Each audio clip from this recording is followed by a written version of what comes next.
ಎಲ್ರಿಗೂ ನಮಸ್ಕಾರ. ನಾನಿವತ್ತು ಹಳ್ಳಿ ಶೈಲಿಯಲ್ಲಿ ಬಸ್ಸಾರನ್ನ ಮಾಡೋದು ಅಂತ ಹೇಗೆ ತಿಳಿಸ್ಕೊಡ್ತಾ ಇದ್ದೀನಿ. ಸೊ ನೋಡೋಣ ಬನ್ನಿ. ಇಲ್ಲಿ 4 ಥರದನ್ನ ಕಾಳನ್ನ ತೊಗೊಂಡಿದ್ದೀನಿ ನಾನು. ಇದು ಆಪ್ಷನಲ್, ಬಟ್ 4 ಥರ ತೊಗೊಂಡ್ರೆ ಸಿಕ್ಕಾಬಟ್ಟೆ ಟೇಸ್ಟಿಯಾಗಿರುತ್ತೆ. ನಿಮಗೆ ಯಾವ ಕಾಳು ಇಷ್ಟ ಆ ರೀತಿ ತೊಗೊಳ್ಳಿ. ಮತ್ತು ಮೆಣಸಿನ್ಕಾಯಿನ ಈ ರೀತಿ ಒಂದು ಕಡ್ಡಿಗೆ ಎಲ್ಲದನ್ನು ಪೋಣಿಸ್ಕೊಂಡಿದ್ದೀನಿ. ಇದಾದ ನಂತರ ಫ್ರೆಶ್ ಆಗಿರುವಂತಹ ದಂಟಿನ ಸೊಪ್ಪನ್ನ ತೊಗೊಂಡಿದ್ದೀನಿ. ಸಿಕ್ಕಾಬಟ್ಟೆ ಫ್ರೆಶ್ಶಾಗಿ ಸಿಕ್ಕಿತ್ತು ಮತ್ತು ಎಳೆದೂ ಕೂಡ.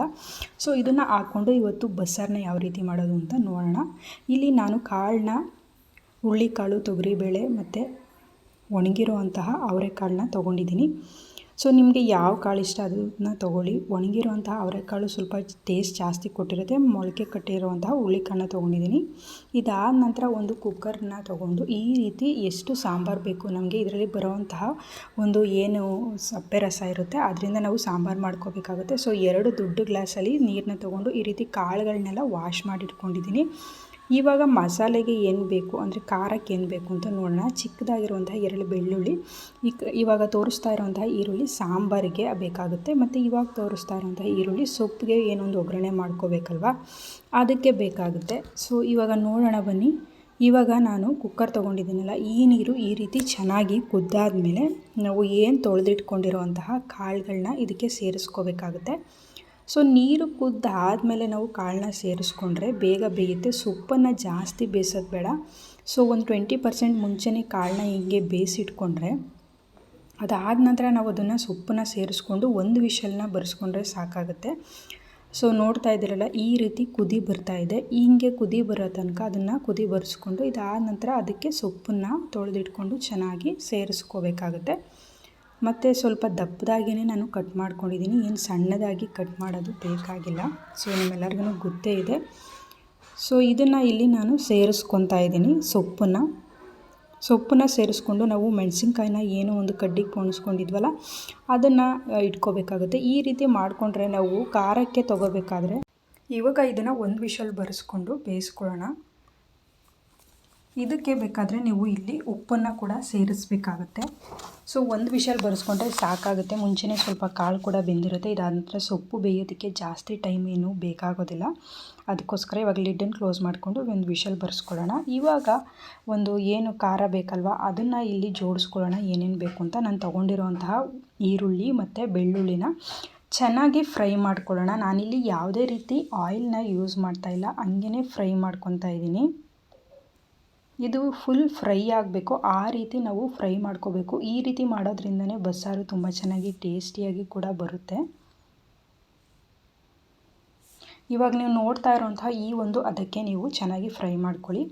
ಇದಾದ ನಂತರ ಇದು ತಣ್ಣಗಾದಮೇಲೆ ಇವಾಗ ಮಿಕ್ಸಿ ಜಾರಿಗೆ ಸೇರಿಸ್ಕೊಳ್ಳೋಣ. ಇದನ್ನು ಜಾರಿಗೆ ಹಾಕೊಂಡ್ಮೇಲೆ ಇದ್ರ ಜೊತೆಗೆ 1 ಟೇಬಲ್ ಸ್ಪೂನ್ ನಾನಿಲ್ಲಿ ಜೀರಿಗೆನ ತೊಗೊತಾ ಇದ್ದೀನಿ.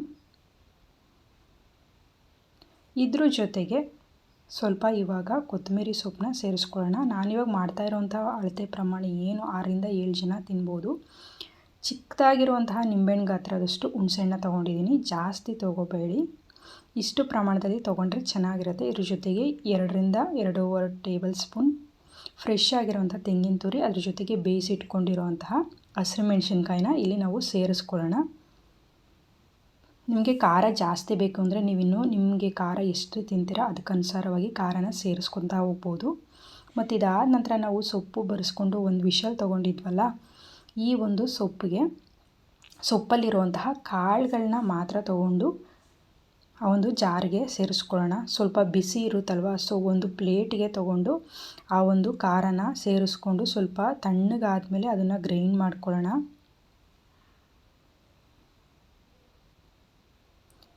ಇವಾಗ ನಾನು ಇಷ್ಟು ಪ್ರಮಾಣದಲ್ಲಿ ಕಾಳನ್ನ ತೊಗೊತಾ ಇದ್ದೀನಿ. ನಿಮಗೆ ಸಾಂಬಾರು ಜಾಸ್ತಿ ಬೇಕು ಅಂದರೆ ಇಷ್ಟು ಪ್ರಮಾಣದಲ್ಲಿ ತೊಗೋಬೇಕಾಗುತ್ತೆ. ಇಲ್ಲ ಬೇಡ ಅಂತ ಹೇಳಿದ್ರೆ ಒಂದು 4 ಟೇಬಲ್ ಸ್ಪೂನ್ ತೊಗೊಂಡ್ರೆ ಸಾಕಾಗುತ್ತೆ ಬೇಯಿಸಿರುವಂತಹ ಕಾಳನ್ನ. ಇವಾಗ ಈ ಒಂದು ಸೊಪ್ಪಲ್ಲಿ ಏನೊಂದು ಸಪ್ಪೆ ರಸ ಇರುತ್ತೆ ಅದನ್ನು ಒಂದು ಯಾವ ಸಾಂಬಾರು ಮಾಡ್ತೀರಾ ಆ ಪಾತ್ರೆಗೆ ಬಸ್ಕೋಬೇಕಾಗುತ್ತೆ. ಸೊ ನಾನು ಈ ಒಂದು ಮಸಾಲೆನ ಈ ರೀತಿ ರುಬ್ಕೊಂಡಿದ್ದೆ ಅದನ್ನು ಈ ಒಂದು ಪಾತ್ರೆಗೆ ಅಂದರೆ ಸಪ್ಪೆ ರಸ ಇರುವಂತಹ ಪಾತ್ರೆಗೆ ಸೇರಿಸ್ಕೊಳ್ಳೋಣ. ನಾನಿಲ್ಲಿ ಸಾಂಬಾರಿಗೆ ಯಾವುದೇ ಥರ ಒಗ್ಗರಣೆನ ಮಾಡ್ಕೊತಾ ಇಲ್ಲ, ಇದು ಆಪ್ಷನಲ್ಲು. ಬಟ್ ಮಾಡಲಿಲ್ಲ ಅಂದ್ರೂ ಒಂಥರ ಮುಂಚೆ ಎಲ್ಲ ಮಾಡ್ತಿರೋಂತಹ ಹಳ್ಳಿ ಸ್ಟೈಲ್ ರುಚಿ ರೀತಿ ಬರುತ್ತೆ. ಅಷ್ಟೇ ಟೇಸ್ಟಿಯಾಗಿ ಚೆನ್ನಾಗಿಯೂ ಕೂಡ ಇರ್ತಾ ಹೋಗುತ್ತೆ.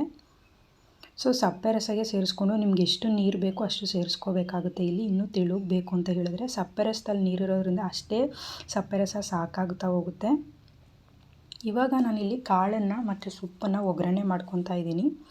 ಈ ಒಗ್ಗರಣೆ ಮಾಡೋದಕ್ಕೆ ಸ್ವಲ್ಪ 1 ಟೇಬಲ್ ಸ್ಪೂನ್ ಎಣ್ಣೆನ ಹಾಕ್ಕೊಂಡು ಈರುಳ್ಳಿನ ಹಾಕ್ಕೊತಾ ಇದ್ದೀನಿ. ನೀವು ಕರ್ಬೇವಿನ ಸೊಪ್ಪನ್ನ ಇಲ್ಲಿ ಹಾಕೋಬೋದು, ಇದು ಕೂಡ ಆಪ್ಷನಲ್ಲು, ಬಟ್ ಹಾಕಿಲ್ಲ ಅಂದ್ರೂ ಚೆನ್ನಾಗಿರುತ್ತೆ. 1-2 ಹಸಿರು ಮೆಣಸಿನ್ಕಾಯಿನ ಸೇರಿಸ್ಕೊಂಡಿದ್ದೀನಿ.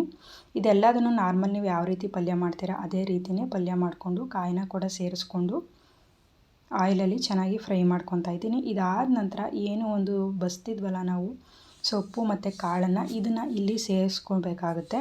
ಇದನ್ನು ಚೆನ್ನಾಗಿ ಸ್ವಲ್ಪ ಹಿಂಡ್ಬಿಟ್ಟು ತೊಗೊಂಡ್ರೆ ಚೆನ್ನಾಗಿರುತ್ತೆ.